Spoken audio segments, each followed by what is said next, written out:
Just go into your deep breathing. Open your arms, put your legs on the floor, or sit cross-legged on the floor if you want. Make yourself comfortable. You can lie down if you wish.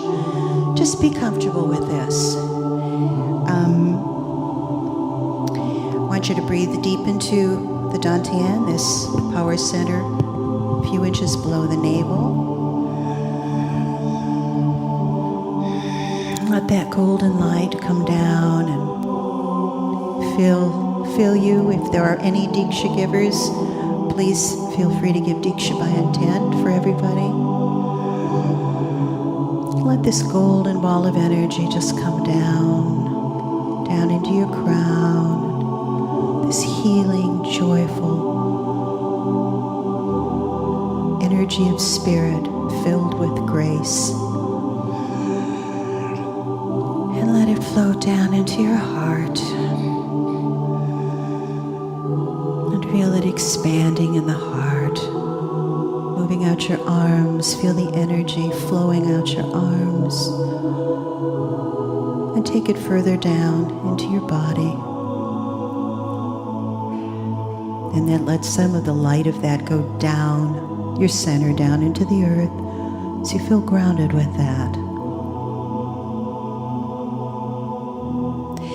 Then come back up to the golden light in your heart.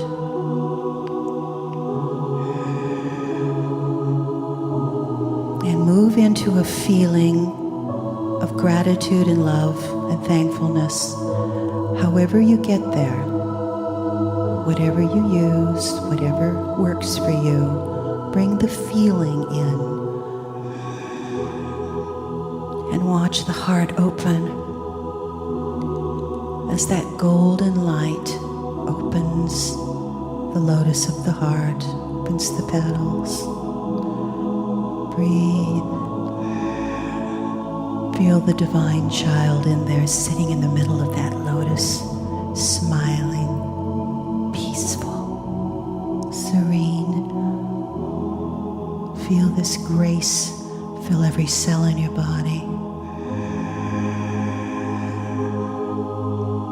And now let's that golden energy move out through your heart and through your hands. And let's move it through the waterways of the planet. Move it through the oceans, the lakes, the streams, the rivers. Let that golden energy, holding the intent of love, gratitude, and thankfulness, fill the waterways, the bloodline, the blood of the planet, with this golden light of love, of grace, of harmony.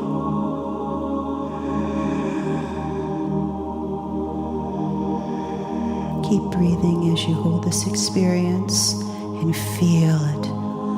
Feel the joyful passion of this grace filling the planet.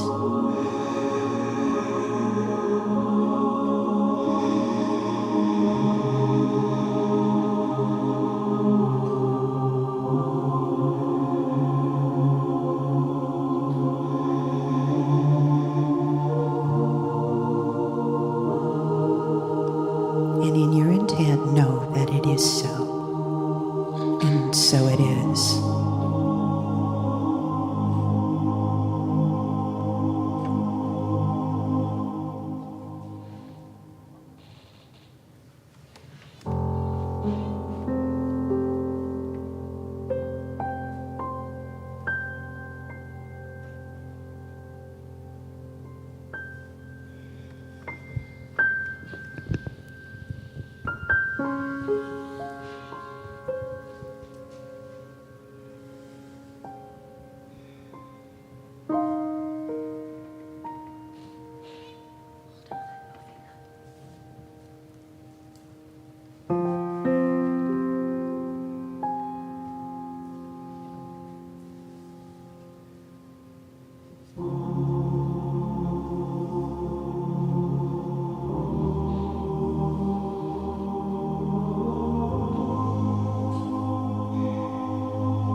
Greetings, dear ones.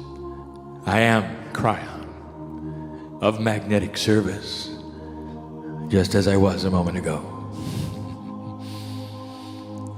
There are those who would say that this kind of communication would be difficult. What is the process, they would say, that would allow a human being to speak as if the human was the angel? And I'll tell you, that process is easy to explain, for the human is the angel. There is a direct pipeline to spirit, and you have called it the higher self. It is there like an antenna waving in the breeze all your life. And some of you know what to do with it and plug it in to that pipeline. And when you do, that is when your most profound meditations occur. The invitation in this energy is to learn to develop the pipeline.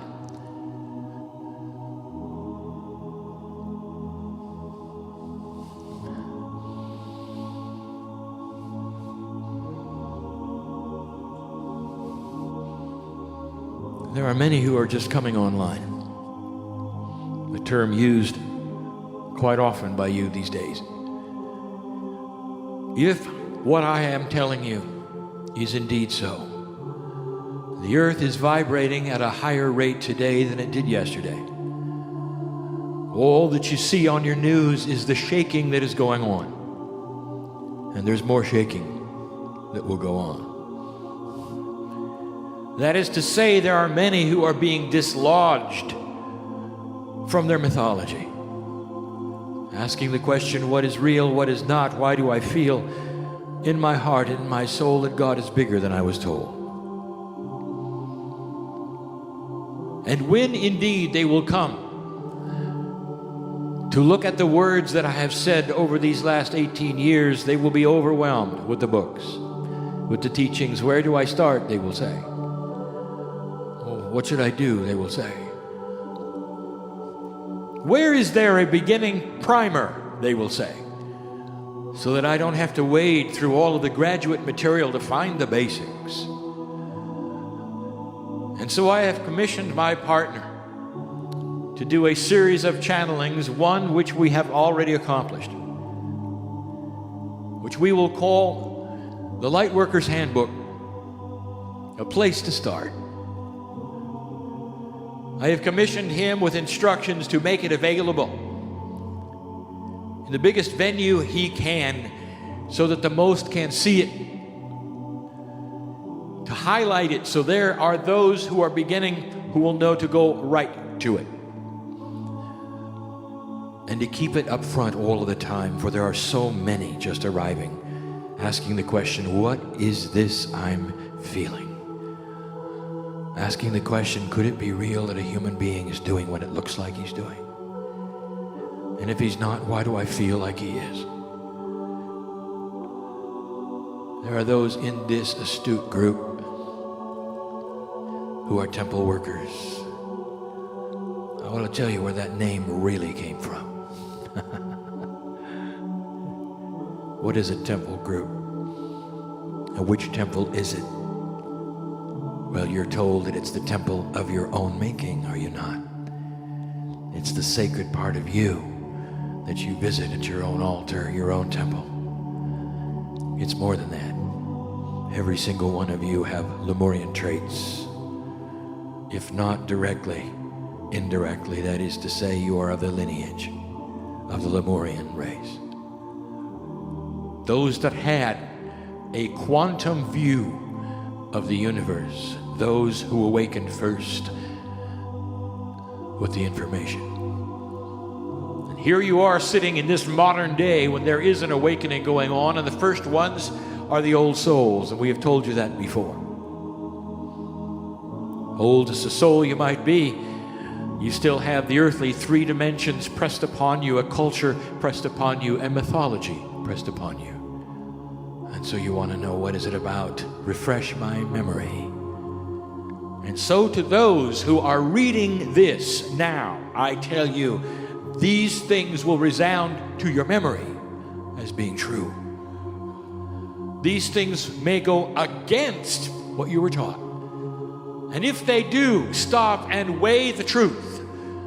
Do not assume that everything you are reading or hearing is absolutely so. Use the intellect that is combined with the heart. And ask Spirit, could it be? Is it right? For some of these things will challenge your very core belief systems, everything you've been taught. That's what we do today. For I proclaim that this is lesson 2 of the Light Worker's Handbook.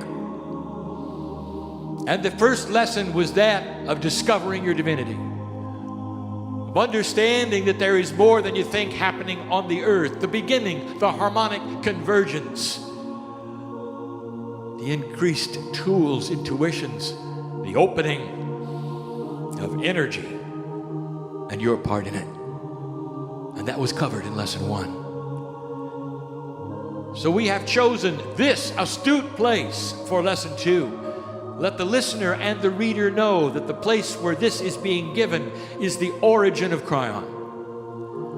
Among family members that in their human bodies were patient and kind with the engineer, my partner. Those who gave him allowance of no experience and let him be while he found what he needed to find.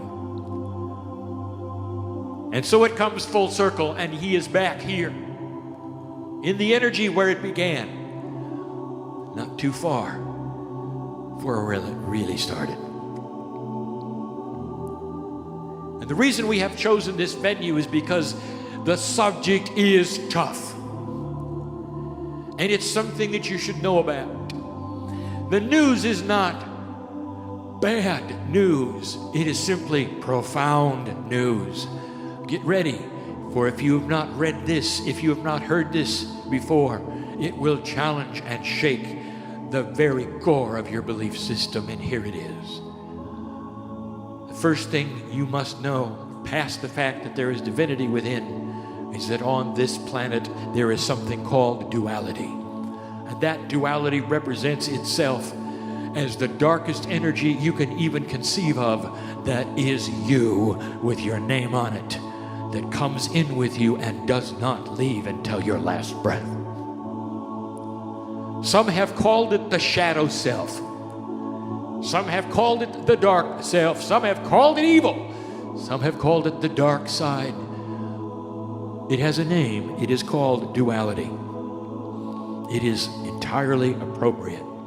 It is part of you. Assigned to you it is at your birth. You do not carry it in from the other side of the veil. For this is the cauldron of duality. The whole reason for the test. And it is indeed a test.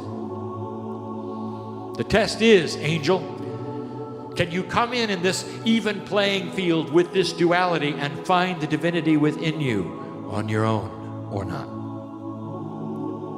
As you might have noticed, each human being must decide for themselves if it is real or not. No amount of discussion without an organization to join or a church to belong to, it is tough, is it not? To have consensus of thought, you must decide individually, without evangelism, without those telling you what to do. But so many of you opening this seeming book, which is a virtual book, it's what you were hearing and listening and reading. When you come into the earth, you get something you didn't plan on. And I want to tell you all about it. I want to tell you how powerful it is. I'm going to give you the examples of it, then I want to tell you what you can do with it. It's yours for the duration. Before we go any further, let us discuss what it has done for your history. It is the basis and the core of all religious mythology. It is the basis and the core even for the Greek gods. The duality of humanity has driven all the stories that are about white and black, about good and bad, about dark and light, the powers that are. The human being, even in your culture, is taught that in heaven there was a struggle, which did not occur, and there is no struggle. And in this mythology, an angel actually fell from heaven, and his name was Lucifer. That's tough, because there is no such thing as heaven. There's only home, the place where you are when you're not here. And that fallen angel then is responsible for developing a place of his own, an evil place which you will go to if you don't behave. Does that sound like God to you? Or does that sound like man to you? And you'll go there unless you do something that is to join and be, to proclaim, to get in one of the boxes. Does that sound like God, or does that sound like men? There is no Lucifer. I will tell you something. It's very interesting about humanity. Everything good that happens to you, you say, God is good. Isn't that God? God did this for me. I'm so glad I'm close to God because God did it. And when something bad, human beings often say, this is awful. This is the evil side. The devil got a hold of me. I don't know what happened. They say. It's almost like the humans are not responsible for anything, good or bad. They just float. And if they're lucky, the struggle between God and Satan will be pushed and pulled and pushed and pulled so that God will win eventually if they behave, you see. That's mythology. And what drives it is this unbelief that you have that something so dark could reside in you. The unbelief that something so grand like God could reside in you. Therefore, you give away the power of the good and you give away the power of the bad. And there you sit, often powerless. Oh, here's the truth. There's a piece of God that comes in with you, and we discussed that last time. It resides in you, and it's waiting to be awakened, and it is quantum. It is beautiful. It is light. It is the time of the age. There's a reason why you're being prodded and pulled and sit in the chair, so you'll know you're a part of everything, and you may not know what it is yet, but just your very existence to ask changes the planet. Did you know that? Just being here, listening, helps the planet. Residing also is the darkest of the dark, and it's got your name on it. And we said that. Now here's what the approach is in a 3D fashion for something that doesn't belong. If you have an enemy, you defeat it. In 3D, you go to battle and you kill it. And then it's gone. And you arise victorious and you say, that which was part of the evil in me has been slain, and now it is gone. And we say how 3D of you, you've watched a lot of movies. And that is not the way it is. It wouldn't make sense in linear world that you are in, would it? To have an enemy that is so profound within you and just let it go. We'll just let it do whatever it wants to do, you might say. Oh, it's an irritant, but I can't do anything with it. And that, my friends, is what happens to over 90% of humanity. And those organizations that make sense of it and package it and give it a name are the ones that you will go to try and deal with it. It's called organized religion. And it has its place, for it is those who search for God in their own way. Do not judge those who search for God, for it is their path. It is intuitive. It may actually lead them to a truth that is their truth. Lead them to a place where they get control of that dark thing in their life. But here's the message today. It belongs with you. Lesson 2 is acknowledging that which is in you that you don't want to admit is there. And it reveals itself in so many different ways. I shouldn't even have to list them, but for those who are just coming into this, I will list them. From those things which are minor to those things which are not. Drama is one. Drama. Have you met those human beings who survive only by spinning in drama? And the irony is that they are the ones that will be on the phone to you, the light worker, for you're balanced. And they'll say, there is more drama than I can stand in my life. There is this and there is this. I thought I had handled this, but this came back. And you will then give them your wisdom. And your wisdom will be good, for you do understand and know the difference. And when you hang up that phone, you know what'll happen, don't you? They will not take your advice at all. They just wanted a voice on the other end telling them what they already know. And you get the next call and it'll say, well, this has happened and this has happened and this has happened. It just seems to keep going. And you might tell them, are you aware that you are drawing it to you? And they will say, no, I would never ask for such a thing. Oh, yes, they do. And I'll tell you why, because they are comfortable with it. For if there was no drama in their life, listen, if there was no drama in their life, they would have to look at the shaman that they are. Blessed is the human being who has dropped the drama and seen the spiritual side, for quite often the drama hides something just as profound. But it's not drama, it's light that will pour into your life. And they're afraid of it, and drama covers it up, and drama is comfortable. There's always something to do, isn't there? There's always something to do. There's always something to fix, isn't there? There's always something to fix. And when there's nothing more to fix, then you're sitting there and the only thing you have left is God. And you don't want it because it's scary. Worry. Worry about everything. There are those of you waking up at 3 in the morning worrying about the fact that you don't have anything to worry about.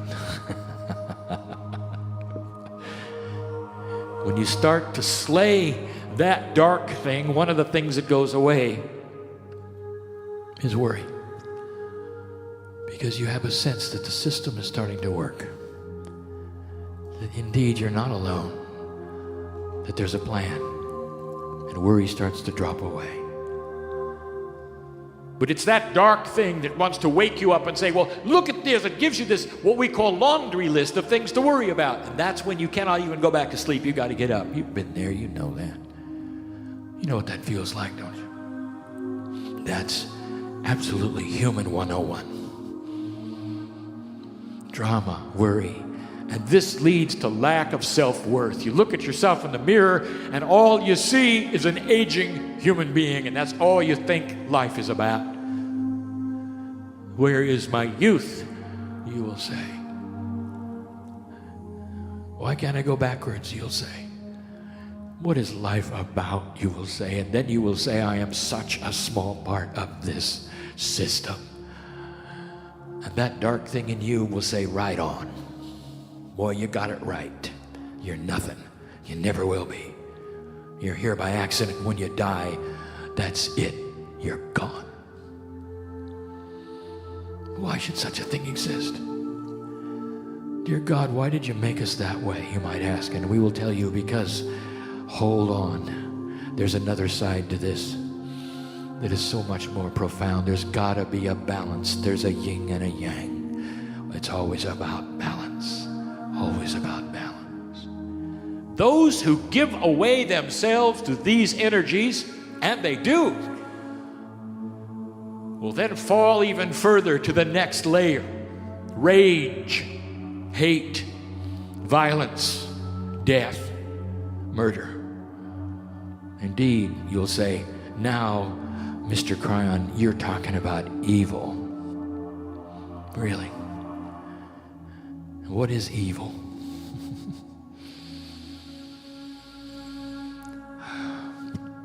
It's in the human being and it's ready to be developed. If you want to go there, you've got all of the power you want at your disposal and you can go right to it. Did you know that?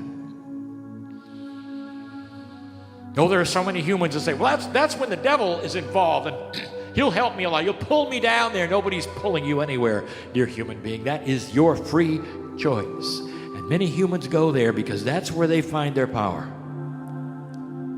The dictators of this planet, that's where they find their power. If they get people to pay attention to them, if they murder enough other human beings, that somehow is notches on their power belt, and that is what they do. And I don't have to tell you that. You know it. And I'll tell you, although that is evil, that is the human being exercising power of evil. You may not want to hear this, but I have to tell you this. Where this goes, the human being that you are is so powerful in both directions. You may have the angel or the devil at your disposal. And for those who have no enlightenment, they cannot believe at all the things we speak of, that God is in you, that you ought to try opening the door to the light. But it's easy for them to sink into the depths and go to that other side of them. It's easy because they don't have to do anything. Point them and they go. That is the balance that is changing on this planet, dear human being, and you're seeing it on the news every day. That is the balance. It is starting to show itself, is it not? The darkest of the dark starting to show itself. There are no secrets. We told you this would happen. Hard to have conspiracies, isn't it, when everybody's watching? We told you about this. When you shine a bright light on this planet, you see all the dark things crawling out from where they thought they were hiding, and they're no longer hiding. It's going to make a difference. That's what the light worker is about. Dear Kryon, you just told me there's no such thing as a devil. I don't believe it. I have been places, I have seen it. There are those who say, I've seen demons cast out of human beings. I've seen physical forms actually crawl around on the floor and leave, and I will tell you, welcome to the power of the dark. A human being can do that. There are those who said, I've seen voodoo. It's so real. It's so real. People give themselves over. They're killed and they're got sick only because of suggestion. That's evil. And I would say, welcome to the power of the human being. Look into your history. Look at the dictators who spoke the words that convinced so many people they were right just so they could murder millions. I will tell you, this is the capability of the human, and it's powerful. Why would I tell you these things? Because there's another side to this. Dear one, if you're reading this and hearing this for the first time, and this is lesson 2, I want to tell you this is going to get better. That dark part of you is the part right now that is saying, I don't believe it. It sponsors unbelief. So many will not awaken ever on this planet, because this thing that sits upon them says, don't pay any attention to fairy talk, they say. Angels, that's for little children, that's not for clear thinking adults, they will say. And this dark thing will sit upon you smiling, saying, see, they're not interested. They're not going to look. They're not going to look. The dark thing knows that if you do look, it's all over for the dark thing, because you'll see something it does not want you to know. Free choice, yin and yang. Unbelief. It's responsible for being stuck. I'm stuck. Even the light workers say, I'm stuck.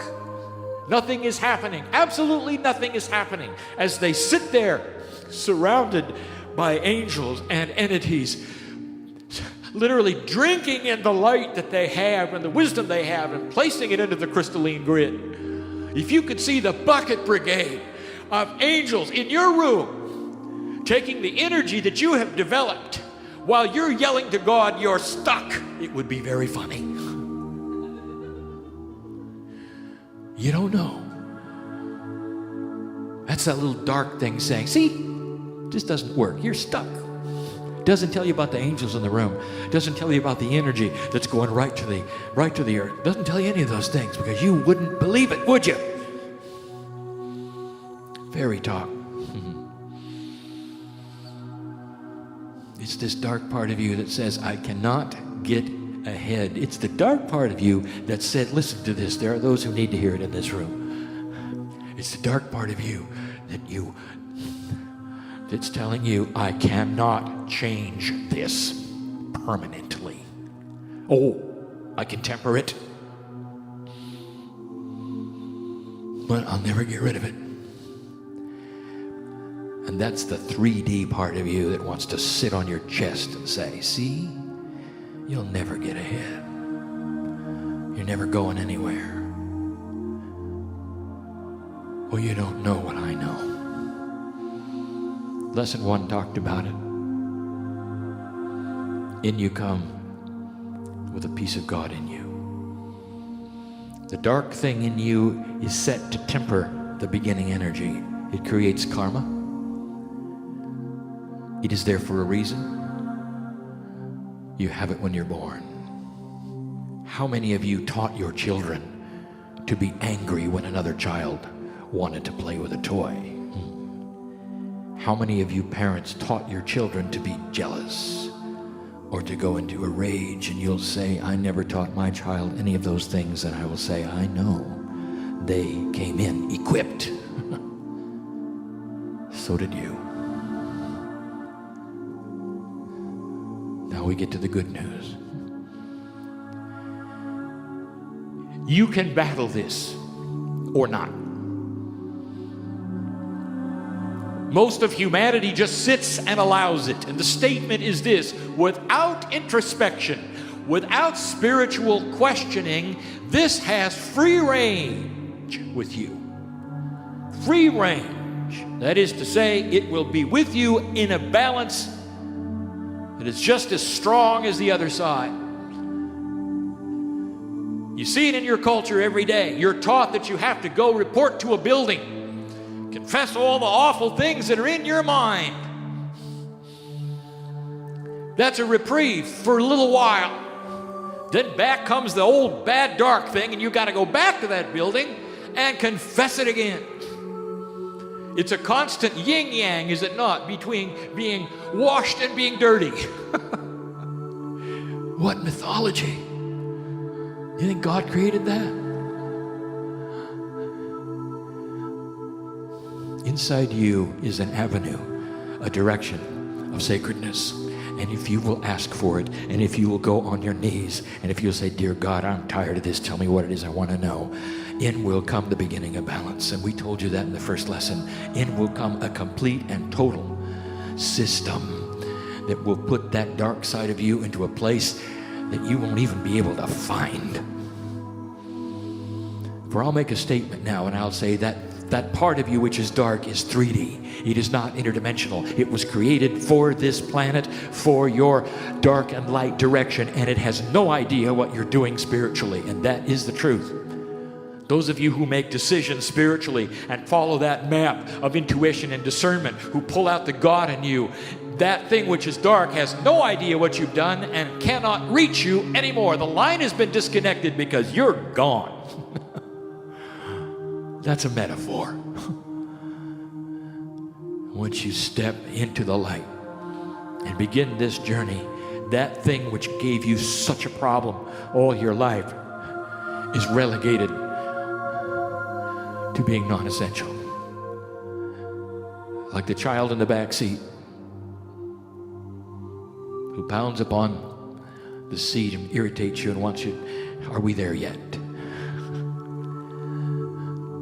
That's all it can do, is pound on the back seat. And some of you are bothered, even those of you light workers, you say, well, why is it that there is such a cyclical approach to this? And what they are saying is this: there are cycles of weakness. Now, did I have to tell you this? Maybe you had to hear it first here. Dear light worker, do not beat yourself up emotionally because you go into these cycles. And sometimes it is more difficult and sometimes it is less. There are the highs and there are the valleys. And I will tell you, this is normal. There are stair steps. This is normal because, dear human being, you're always working the puzzle between this light and dark. It is an ongoing battle. But those of you who have stepped into the light have the advantage. And this may sound super simple, but to those who have not heard it before and are tuning into this lesson for the first time, I will remind you of this. Here is the scenario: a stadium filled with darkness with 10,000 people in the dark. All will be affected by one who turns on a light.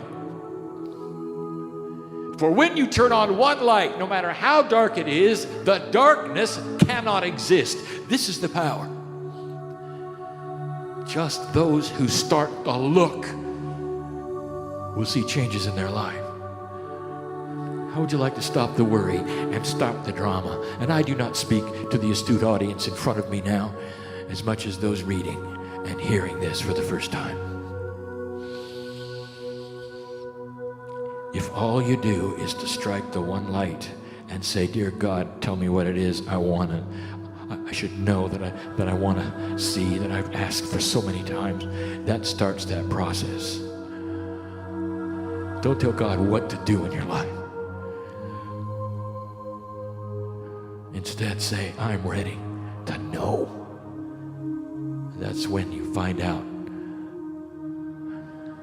not what you're supposed to do, but who you are. Don't be surprised if a love flows into your heart. Don't be surprised if you find angels taking your hand and you can't explain it, and maybe you can't see them, but you feel them. You see, that's what's happening here right now. We've almost reached the end of this lesson. It's a profound one. There's much to know.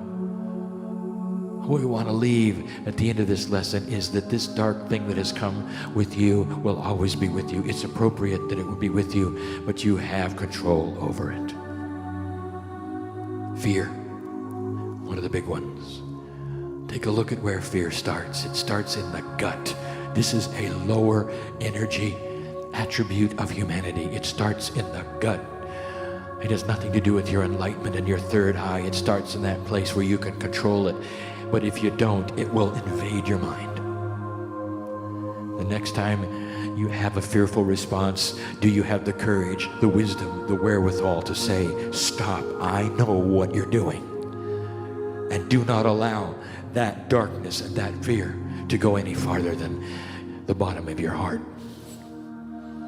Let your wisdom and your love and your knowledge of who God is inside take over. And you will find the fear will go away. It'll dissipate. It'll try to get you in the middle of the night, and even then you can control it. Get away. Get in the back seat. I know who you are. You're not driving anymore. That's the light worker. Light is so powerful. A little bit goes a long way. And all this may be scary talk for you. I'll tell you what I've told my partner. When he first started doing this, I said, dear partner, you now have the ability with your light to stand within the highest mythology on the planet. Stand in the pentagram. Well, they dress up in funny costumes and chant big things in order to hurt you. And all you have to do is smile. For your light is far grander than anything that a human being can conjure up with their own darkness. For you've tapped into the source, and that's the truth. Object of this lesson, dear one, so that you hear it, is that you are more powerful than any dark thing on this planet. More powerful than any demon that you're told might be in you. And if you want proof, just press on the door. Let us in, and you will know. Be aware, we have not asked you to join anything, have we? be aware we've not asked you to follow a protocol that introduces you to many books. Read the one that's in the DNA that you came with. We haven't asked you to go to any prophet, have we? Some have said, because of that, we must be a non-profit organization. That was a Kryon joke. They're wrong. There is a prophet. It's inside you. Let the master show itself. Shamans that you are. That's the message of today. It's the only one that we're going to give today. Something for you to think about as you look at the push and the pull of energies on this planet. Give you a little idea who is doing what with whom. Blessed are those who have felt the energy of this day and of this lesson and know that they are dearly loved by an entity who just wants to be with them. Makes you wonder who came to see whom, doesn't it? Indeed. Indeed. And so it is.